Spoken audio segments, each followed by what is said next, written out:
I was doing some research for this video, and the internet did not disappoint. Well, you can tell by the way I use my book, I can diagnose without a look. OCD, not anxiety, not anymore. That's for sure. The Diagnostic and Statistical Manual of Mental Disorders is a book published by the American Psychiatric Association. It's essentially a Pokédex of all the mental illnesses out there in existence. In layman's terms, some people on this planet are having a bad time. The DSM allows us to group those people into categories based on shared characteristics. Basically, we went, okay, those ones are a little fidgety, we'll call that ADHD. Those ones voted for Trump, we'll call that dementia. These ones are making YouTube video essays, we'll call that autism. And now it's all right, it's okay. Bereavement is here to stay. You will need to understand. Autism is a spectrum now. It would be easy to categorize the DSM as an Orwellian nightmare book, and don't worry, we're gonna get there. But I'd be remiss if I didn't at least try to tell the other side of the story. Some of the benefits of the DSM include it helps organize symptoms under the same umbrella. So if you have 7 different symptoms, you don't have 7 different disorders, you have one, and it's schizophrenia. It helps doctors, researchers, and clinicians communicate with each other. Now that we can put people into categories, we can compare notes, so to speak. Something that worked for one patient might also work for another patient who has the same condition. This is how we ended up with fidget spinners and Adderall. Finally, the DSM puts a name to a person's condition, which just on a personal level, finding out that I was autistic has helped me a lot. I don't feel more autistic since I've gotten my diagnosis, but I definitely feel less alone. When you have a patient whose symptoms you're assessing, use the DSM-5. DSM-5. In 1952, the original edition of the DSM was mainly used to categorize mental illnesses and keep statistical records. It's important to note that instead of using the word disorder, they used the word reaction, which is interesting. The DSM-2 was published in 1968, with the word reaction being replaced by the word disorder. This is important because, for reasons we'll get into later, the field of psychology became less interested in the cause of somebody's problems and more interested in just correcting their behavior. The DSM-3 came out in 1980. This is where you get bipolar disorder, borderline personality disorder, schizophrenia, autism, all the fun ones. My main goal is to blow up and then act like I don't know nobody. The main goal of the DSM-3 was to make psychiatric diagnoses more uniform for clinicians and researchers. PTSD was finally added, yay, after the VA tried to argue for years that the trauma faced by soldiers in Vietnam was actually a pre-existing condition, a result of their weak character. Greatest country in the world, goddammit. It's the greatest country in the world. And I won't forget the man who died, who gave that right to me, and I'll gladly stand up. In 1994, the DSM-4 introduced the idea of clinical significance. In 2013, the DSM-5 added some cool new features. It talked about the severity of disorders, rates of disability, and comorbidity. It incorporated knowledge of risk factors and strategies for prevention, but it didn't arrive without a ton of controversy, including some practitioners trying to stage a boycott. Let's crack open the DSM and see what all the fuss is about. Overdiagnosis is a pretty common criticism you hear of the DSM, and when I started writing this script, I was ready to jump on the diagnosis equals bad bandwagon, but as I did more research, I found out that it's a little more nuanced than that. I know nuance is not fun, but sorry. To give you some perspective, back in 1840, there were only 2 mental diagnoses, idiocy and insanity, which, if you boil mental illness down to its most basic form, that's really all you need. You guys are in luck, because I'm a dual diagnosis.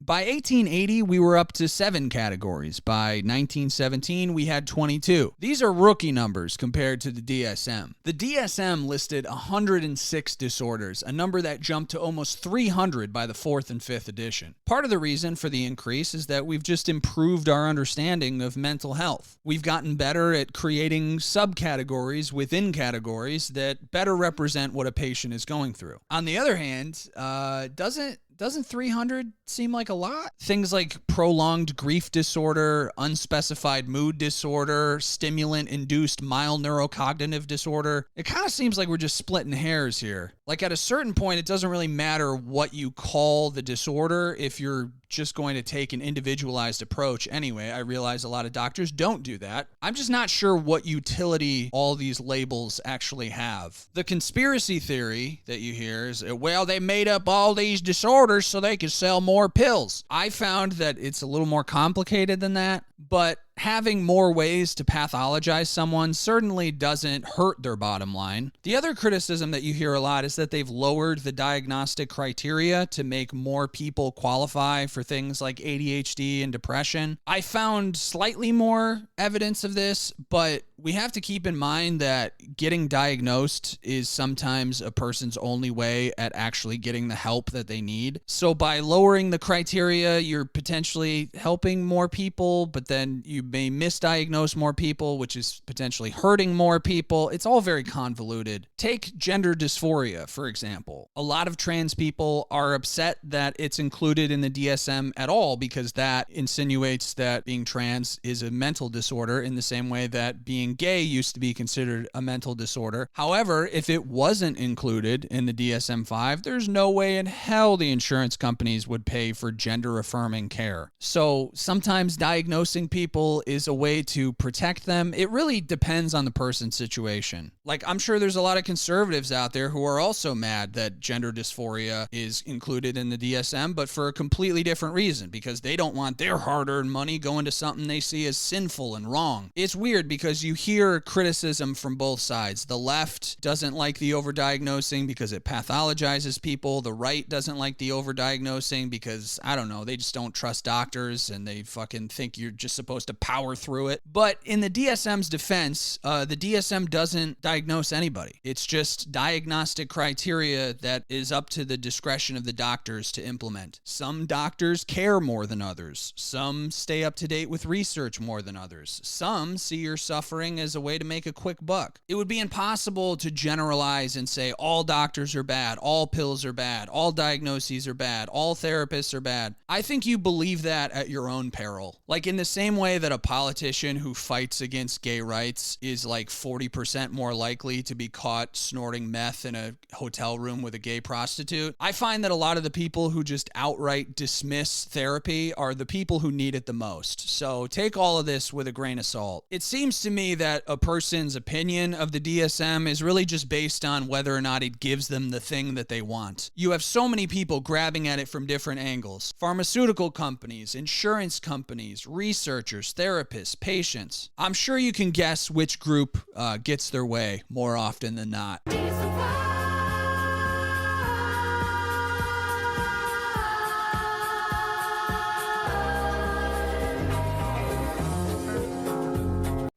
A study of the DSM-4 found that 56% of its panel members had one or more financial ties with the pharmaceutical industry. Well, that sure is an interesting piece of information. That was back in 1994, and surely we've realized the error of our ways and decided in future editions to remove all potential conflicts of interest. Right? Of course not. Why do you think something good would happen? The number of potentially shady panel members jumped to 69% with the DSM-5. Nice. And that's not even counting the outright bribery. According to one study, 60% of the panel members received direct payments from the pharmaceutical industry, totaling over $14 million. That sure is an interesting piece of information. Now, I'm not a big correlation equals causation guy, but here's a graph that shows the amount of money that Americans have spent on prescription drugs since 1960. Note that these numbers are in billions of dollars. And you might be thinking, well, that's great. That's great that they're making all this money because they're saving people's lives. They're healing people. Well, actually, they're not, at least in the majority of cases. One study of over 300,000 people found that we had just a 38% success rate at treating mental illness. All this begs the question, if we're not actually curing people, where's that money going? What are you doing with it? Well, you can tell by your patient's history. At age 12, ADHD, MDD is what you'll see in all the kids who have believed. The fact that it's legal to advertise prescription drugs in America is kind of fucking crazy. Now you have people, many of whom are in pain, who are coming in and asking their doctor about Abilify or Zoloft or Capilta for bipolar type 2 depression. Before I knew I was autistic, I thought I had bipolar type 2, and I went in and I told the doctor that, and they gave me 500 milligrams of Depakote, and within a week I was so suicidal I had to go to the mental hospital. That is not an ideal patient outcome. Now, part of that's on me for being a hypochondriac, but I was in pain and I was searching for answers. Was I influenced by the consumerist propaganda that was being piped into my living room? Yeah, probably. As this graph shows, pharmaceutical companies spend more money convincing us that we need drugs than on actually developing the drugs themselves. You might be thinking, well, that's normal. Big companies spend a lot on marketing. That's how they remain big companies. Okay, well, let's look at the marketing versus research and development expenditures of some other huge corporations like Samsung, Microsoft, or Toyota. What we find instead, when we look at the cluster of blue dots at the top of the graph, is that the pharmaceutical industry is a pretty big outlier when compared to other industries. Another apologist argument that you hear is that, well, these pharmaceutical companies, they have to charge a lot of money for drugs because they use that money on research and development. That's a cool story, bro, but the reality is companies spend more on stock buybacks, dividends, and executive compensation than on research and development. Pay no attention to the man behind the curtain. When you have a patient with symptoms you're assessing, use the DSM-5. DSM-5. Diagnostic change in insurance, got me paying in the DSM-5. DSM-5. Probably the most egregious example of capitalist bias in the DSM is the lack of inclusion of CPTSD, or complex post-traumatic stress disorder. While it shares many of the same characteristics as PTSD, CPTSD is caused by many small traumas over time, as opposed to one big traumatic event like a war or a car accident. Because these people don't qualify for a PTSD diagnosis, they're denied the trauma-informed care that would actually help them, and instead given a way more pathologizing diagnosis that's treated with, you guessed it, more pills. Despite a 19-2 vote to include CPTSD in the DSM-4, this proposal was rejected for mostly financial and political reasons. According to Dutch psychiatrist and expert in trauma, Dr. Bessel van der Kolk, if we were to acknowledge the social realities that give rise to these conditions, we could stop looking for some mysterious biochemical or genetic origin that keeps innumerable research labs in business, and start putting our resources into becoming a public health system that focuses on prevention and repair, creating optimal conditions for children and young adults to develop and thrive. Other developed countries understand that eradicating poverty can help prevent early childhood trauma and the lifetime of negative symptoms and coping mechanisms that come with it. In America, the greatest country in the world, accepting CPTSD as a medical diagnosis would force us to also accept that maybe we're not the greatest country in the world. And that's communism. It's communism. We know today that 1 out of 8 kids in the U.S. has been a victim of maltreatment, and that half of all kids in the world are exposed to extreme violence. However, more than 70% of children treated by the National Child Traumatic Stress Network do not meet the criteria for PTSD. So instead, they'll be treated for disruptive mood dysregulation disorder, reactive attachment disorder, dissociative identity disorder, non-suicidal self-injury disorder, intermittent explosive disorder, disinhibited social engagement disorder, or borderline personality disorder, all of which come with a corresponding ready-made cocktail of pharmaceutical drugs that have varying degrees of success, to put it mildly. The adverse childhood experiences studies have demonstrated that early exposure to family violence and emotional abuse is the largest and costliest public health issue in America. As a society, we mobilize against threats like ISIS, but most American kids are not the victims of foreign terrorists. They're the victims of the social conditions in which they mature. So the question is, why, as a society, do we continue to avoid recognizing the devastating impact of early abuse and neglect? Here again, politics is at play. In most of Europe, Singapore, Japan, and Korea, governments have incorporated evidence of the devastating effects of family violence, social deprivation, and poverty into public policy. In effect, they've said, okay, we have to try to abolish poverty and spend our tax money on making it safe for our children to grow up in our society. In the States, we have yet to do that. Because that would be communism? This focus on individual pathology is something that I and many other people have experienced firsthand. The focus is always on you. You need to do the work. You need to make the changes. If you're not feeling better, that's on you. Sure, 78% of the country is living paycheck to paycheck, and we spend billions of tax dollars that should be going to improving our communities on giving bombs to Israel so they can finish off the genocide of the Palestinians. But if you're upset by that, that's a you problem. Sorry, what I meant to say was pay no attention to the man behind the curtain.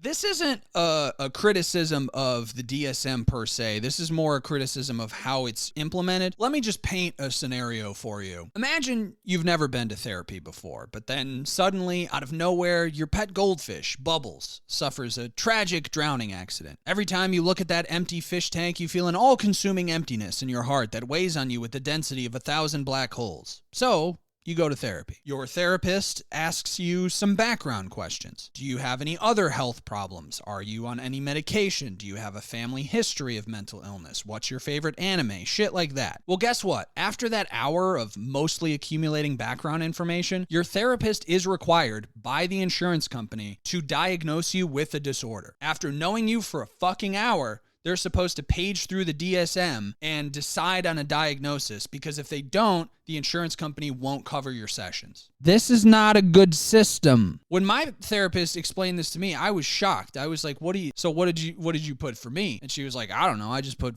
generalized anxiety disorder. Her attitude is basically like, fuck these assholes. I'm just going to tell them some shit, and then I will take an individualized approach with my clients to actually try to fucking help them, which is punk rock as hell, and I fucking love her for it. She has been far and away the best therapist that I've ever had. Why? Because she has the openness and the patience to meet me where I'm at and then help me figure out a life that works for me, as opposed to just reading me shit out of a CBT textbook. And the whole time she's had to tiptoe through the insurance laser beams to make sure that she can still keep seeing her clients. How about we make it easier for good therapists to do their job, not harder? Is that a hot take? Am I crazy? Don't answer that.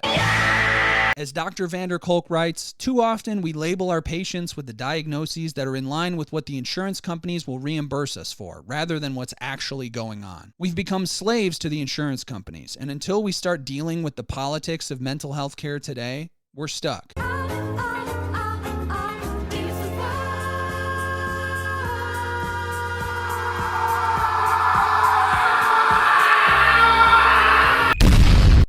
All right, before I start cooking here, I need to heat up the oven, 450 degrees. A few final disclaimers. I showed this script to a doctor friend of mine just to make sure I wasn't saying anything too egregious, and the one comment that she had was, she said that while I did a good job talking about the socioeconomic side of this, that I could have gone into more detail and done more of a deep dive on like the intersectional elements. She wrote, basically, it's pill pushing, capitalism, and so much more. It's white supremacy, classism, sexism, misogyny, ableism, homophobia, transphobia, you name it. The DSM and the medical model in general are just wonderful blueprints for an oppressive fascist system that aims to end your life if you cost too much money to live, which is all of us who don't have the money or power to decide that. This is 100% one of my blind spots. I haven't always engaged with intersectionality in the past. I'm learning a lot. I'm doing a lot of research. I'm watching a lot of creators from all different kind of backgrounds. I pride myself on figuring out what's going on in the world, and I won't have the full picture unless I listen to these voices. So I'm asking for some grace, especially while my channel is small. I still have a lot to learn and a long path ahead of me, but this shit is one of my special interests, and I think if I just keep a good attitude and I'm open to criticism and I put the truth before my ego, I'll get there eventually. I'm human, I'm fallible, I'm allowed to be wrong, I'm allowed to grow from my mistakes. Tell me in the comments shit that I'm not thinking about and I'll start thinking about it. And lastly, I don't want to discount anybody who gets symptom relief from medication, okay? I'm not telling you to throw out your pills and go rent a helicopter. That's not the vibe. Obviously, these things exist for a reason. There's thousands of peer-reviewed studies that I'm too stupid to understand. And just logically, like, the pharmaceutical industry wouldn't continue to exist if their pills didn't at least, like, kind of work. I think pills are 100% a piece of the puzzle for a lot of people, myself included. I've been on enough mood stabilizers to turn Alex Jones into the Jonas Brothers, okay? I just don't think it's the whole puzzle. Have I covered all my bases? Okay.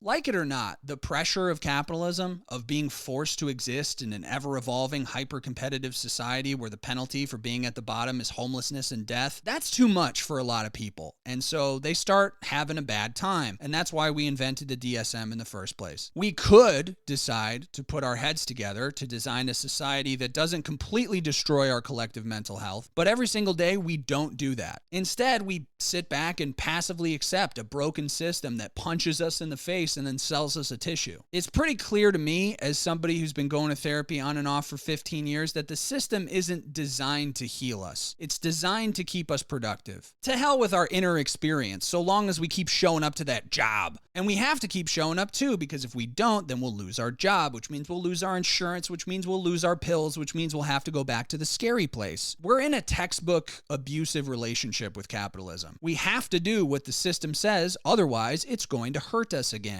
We're all battered housewives in a system that threatens our safety as a way to control our behavior and coerce us into subservience. I mean, it's literally in the word, mental disorder. They're trying to impose order on your mental. And if you have certain personality traits or sensitivities that go against that order, they're going to use their marketing dollars to convince you that it's a result of some chemical imbalance, moral failing, or budding pathology. Ultimately, I would just like to know that everything's going to be okay. That if I get in a car accident, I'm not going to be homeless. That if I get cancer, it's not going to bankrupt me. That if I can't handle the 40-hour work week due to my diagnosed mental disability, that I will not have to live in poverty for the rest of my life. I'm upset that when I got hurt and missed work, there was no end to the unceasing barrage of medical bills and student loan payments. That when I could no longer give my employer exactly what they wanted, they threw me in the trash like it was nothing. Like, I went through a horrible mental health crisis, and the world just kept kicking me, even when I was in the fetal position. Fuck your diagnostic criteria. That's why I'm anxious. Fuck a chemical imbalance. That's why I'm depressed. It's the fact that the people in power don't give a fuck. We need to shift the conversation away from what's wrong with this patient to what's wrong with the system that made them a patient in the first place. And I just want to say to all the people in positions of power who are profiting off my misery, I see you. Hi. The next DSM is going to be sponsored by Michelob Ultra. God help us.